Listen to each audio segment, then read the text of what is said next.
Thanks for coming back to Musée Dual TV. Today we're here with an amazing painter and ceramicist, Holly Phillips. Holly Phillips was the very first one-person show that we had here at Musée Dual. She goes way back with our Lord and benefactor, Mark Kreisel, back to the days of Al's Bar, where Holly worked as a bartender. So we're going to be interested to hear about those days and also what she's doing now in terms of her painting and her ceramics. So Holly, you decide you want to pursue this as an occupation, as a way of life, and you ended up at Cal Arts, is that correct? Well, I went to Humboldt State first, and then I transferred to Cal Arts. Mm-hmm. How was that for you? Did you like it? No. Cal Arts at that time was amazing, but it was also so sexist and so predatory. Really? And I was, I think, a little too naive initially, but one of the things that Cal Arts did for me was to give me a sense of aesthetics. That was fantastic.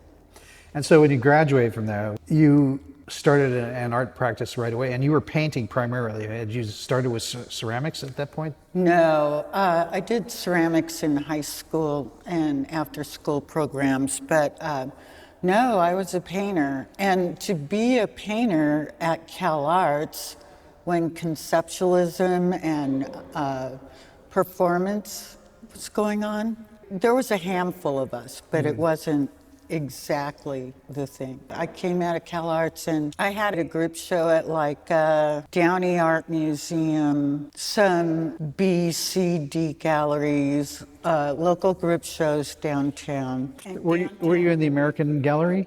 Did you? Yes, yes. What got you thinking that you needed a break from Los Angeles? Well, I got engaged. I thought we were moving to New York, but we were moving to Connecticut, Litchfield County, which is in the northwest corner of Connecticut. Yeah. So did you feel like you were taken out of the art scene altogether by moving there? No, because I worked for a sculptor, Michael Steiner. He's like Anthony Caro. These big found steel sculptures painted black.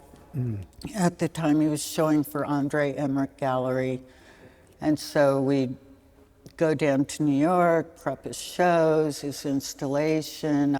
And so that's how you got into that whole New York scene, is through working with this sculptor. Mm-hmm. And but you did hang out with people like Clement Greenberg and Larry Poons, Kenneth Nolan, yeah.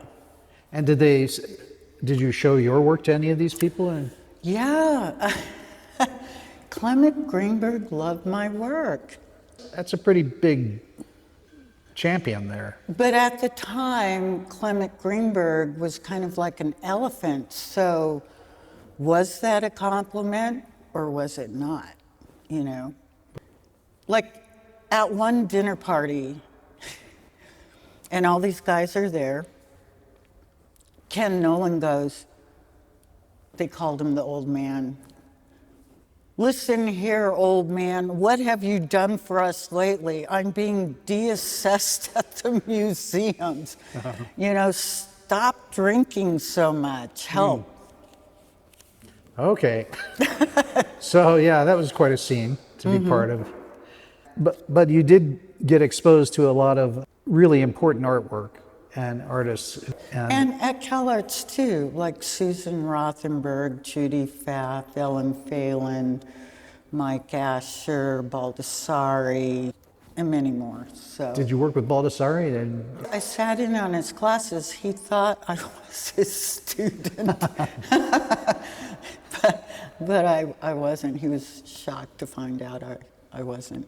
So you came back to Los Angeles. Yes. And was that a relief for you? Oh, it was fantastic. I kissed the ground of California. I love Connecticut. I love the land. I love the beauty of the nature. I like the small townness of it, but I'm a Californian. Your work all through this time, were you always, like from Cal Arts to Connecticut and now back again, were you always into abstract work? Yes. A lot of your work seems to have layered kind of grids or patterns, and I'm wondering how much of that is planned and how much of that is improvised. None of it is planned. As a matter of fact, there's usually about 3 or 4 paintings under each painting. Really? Yeah, I'll have an idea, I'll head off in that direction. It doesn't look good to me. I'll think about it, I'll move it around until I find an accident that will lead me in a direction or something clicks. Painting for me is, I make it so much harder than it needs to be. I really, fight it. I struggle with it. I think about it too much. I'm very critical of my own work. Isn't that your job, to be the most critical person? Well, I think if you can't edit and you can't see your work, you're lost in the weeds. Is that tedious to you, doing this kind of work? No, I love it. It's so meditative. I don't use any rulers. I don't use tape. And I think the awkwardness of a grid being broken up and going downhill by just because it's my handwriting. Right. Or uphill, it's all process. I'm not a serial painter. Even though there will be a through line through a lot of my paintings, each one is unique and comes from a different place. This is a more personal place. A lot of my work is based in the real world, even though it's abstract, the natural world. Some of the paintings describe an inner world, some describe an outer world. I'm so lucky to have this time to paint. I feel so much freer at this age. And now, how did you pick up ceramics again? You said you did it in high school, or? Katie Crow. Katie and Doug got a kiln, an old kiln, and she invited me to make some ceramics and she would fire it. And then over a couple of years, I made too much. And so I bought a kiln. Oh, you bought your own kiln? Yeah. All right. So that's a practice for you now, in addition to the painting. Yes. For the last year and a half, I've had a group of potters come to my studio, Cynthia Thiel and Kirsty Rothage, and I fire their work, and Cynthia has years of ceramic experience, so she's been a wonderful mentor that way, and but I'm yearning to paint again, So I wanted to end with a little footnote about being from Pasadena. You ended up being voted best of Pasadena in a tie.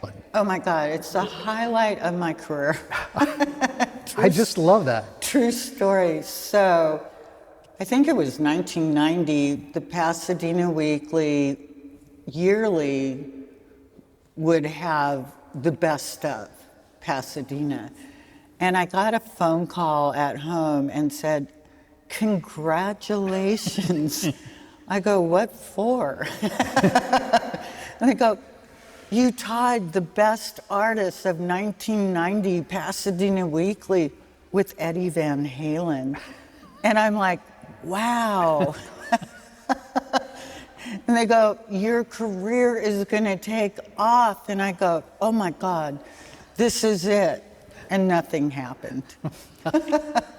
Thank you so much for showing here at Musée Duel. My pleasure. It was really fantastic to have a show after so long. Thank you so much. And if you missed the show, you can still see Holly's work at hollyphillipsstudio.com. That's Holly with 2 L's, Phillips with 2 L's, studio.com.